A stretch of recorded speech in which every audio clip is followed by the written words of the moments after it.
امریکہ اور ایران میں اتنی دشمنی آخر ہے کیوں؟ چلیں اس پوری کہانی کو سمجھتے ہیں۔ مشرق وسطیٰ جو دنیا کو توانائی تو دیتا ہے، لیکن یہاں ہمیشہ سیاسی تناؤ بھی رہتا ہے۔ اور آج اسی خطے میں دو بڑے حریف امریکہ اور ایران ایک دوسرے کے سامنے کھڑے ہیں۔ اس دشمنی کی کہانی شروع ہوتی ہے 1979 کے ایرانی انقلاب سے۔ اس کے بعد سے امریکہ پابندیاں لگاتا رہا اور ایران اپنی فوجی طاقت بڑھاتا رہا۔ آج کل کی کشیدگی کی سب سے بڑی وجہ ہے ایران کا نیوکلیئر پروگرام۔ امریکہ اور اس کے ساتھی کہتے ہیں کہ ایران ایٹمی ہتھیار بنانے کے چکر میں ہے۔ نیوکلیئر ڈیل کمزور پڑی تو دونوں ملکوں کے بیچ پرانی دشمنی پھر سے بھڑک اٹھی۔ تو سوال یہ ہے کہ اگر سیدھی جنگ چھڑ گئی تو امریکہ کو کیا قیمت چکانی پڑے گی؟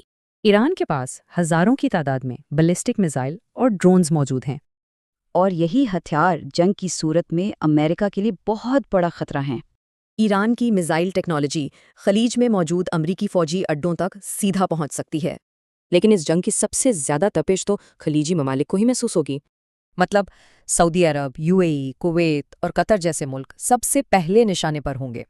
ان ملکوں کی پوری معیشت ہی تیل پر چلتی ہے، جو جنگ میں سب سے پہلے تباہ ہو سکتی ہے۔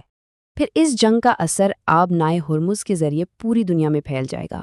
یہ راستہ بند ہوا تو دنیا کی تیل سپلائی رک جائے گی اور معیشت بیٹھ جائے گی۔ اس سے جو مہنگائی آئے گی اس کا اثر دنیا بھر میں عام لوگوں کی جیبوں پر پڑے گا۔ کیا یہ علاقائی جنگ ایک نئی عالمی جنگ میں بدل سکتی ہے؟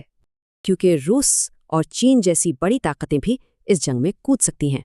اور ایسا ہوا تو یہ صرف ایک علاقائی نہیں بلکہ عالمی بحران بن جائے گا۔ یہی وجہ ہے کہ دنیا کی بڑی طاقتیں سفارتکاری سے اس آگ کو بجھانے کی کوشش کر رہی ہیں۔ تو کیا دنیا ایک اور بڑی جنگ کے دہانے پر کھڑی ہے؟